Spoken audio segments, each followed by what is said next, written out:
Hi, I'm Lois, Sonstegard, and today I want to share with you my insights, what I've learned from reading this wonderful book, Who, Not How. The formula to achieve bigger goals through accelerating teamwork. Isn't that what we want, is to achieve more, to have better results? And here's some wonderful wisdom in doing that. You know, we spend a lot of time figuring out how we're going to do something, don't we? And we often work on the how, unfortunately, in isolation. It's our culture. Dan Sullivan and Dr. Hardy tell us that if you really want to succeed, you need to focus not on the how, but the who. It is the who's in our lives that give us perspective, resources, and the ability to go beyond ourselves and enable us to achieve much more than we can achieve alone. It is finding and aligning with our who's that drives results. And isn't it results that we want anyway? Let me ask you a question. This is a question we should ask ourselves frequently and consistently. Who can help me achieve this goal that I have? Here's an important differentiator. Asking who helps us create results, while asking how creates problems.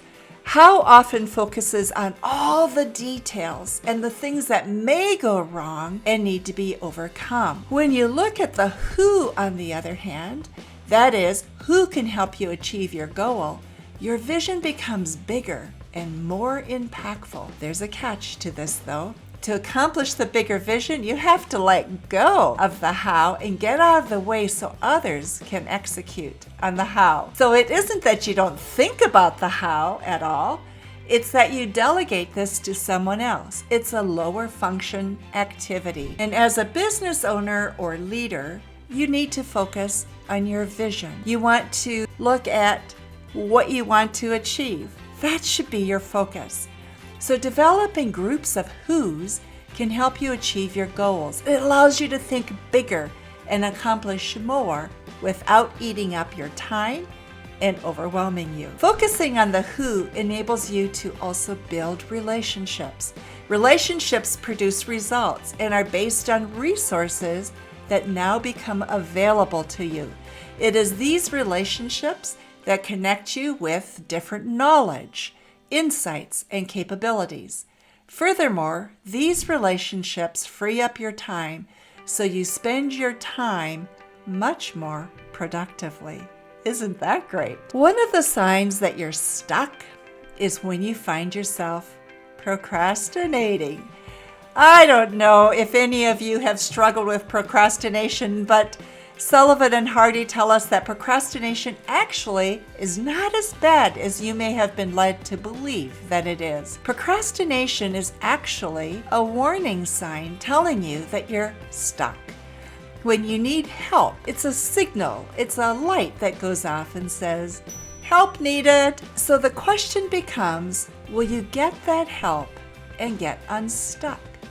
It is easier to ask for help when you realize that procrastination is really your inner being telling you you have a great idea.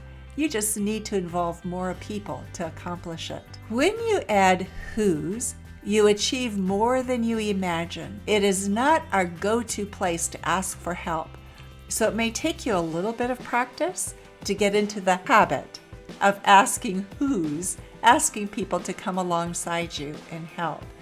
So here's a suggestion they give us, and they say, don't get yourself overwhelmed and stuck because you don't know how to go about doing this. Simply ask one person every 90 days until you feel comfortable with this process. Ask them to help you achieve your goals. So if you do this, here are some of the benefits that you will enjoy. You'll have freedom of money. Because you're achieving your results, the money that comes from achieving results will be there. It keeps you focused on achieving your results. You know, when we have people with us that we're accountable to, we suddenly become much more committed. If you have enough money to solve a problem, you don't really have a problem anymore, do you? So there's a cause and effect relationship here. It enables you to focus on the investment you are making, not on the costs of the project. You know, we're so in tune to how do we make a bottom line And we need to focus on that. I don't take that away from the seriousness of any discussion. But sometimes we can become so cost-focused. We don't look at the fact that to achieve a bottom line, we need an investment. And it enables you to build depths of relationship that comes from adding value to each other. So here's a question for you. How do you avoid going with the wrong who? Well, Sullivan and Hardy make a really great suggestion. They say, look at what that person says no to. You'll learn more about a person by the things they say no to than the things that they say yes to. The who's are helping you create your collaborative network. And here are the steps that if you follow, will enable you to collaborate. Be open to other people's suggestions. People respond best to invitations to create their own future as well as yours. Become a hero to those with whom you collaborate. Earnestly help them. Stop competing. Life is too short.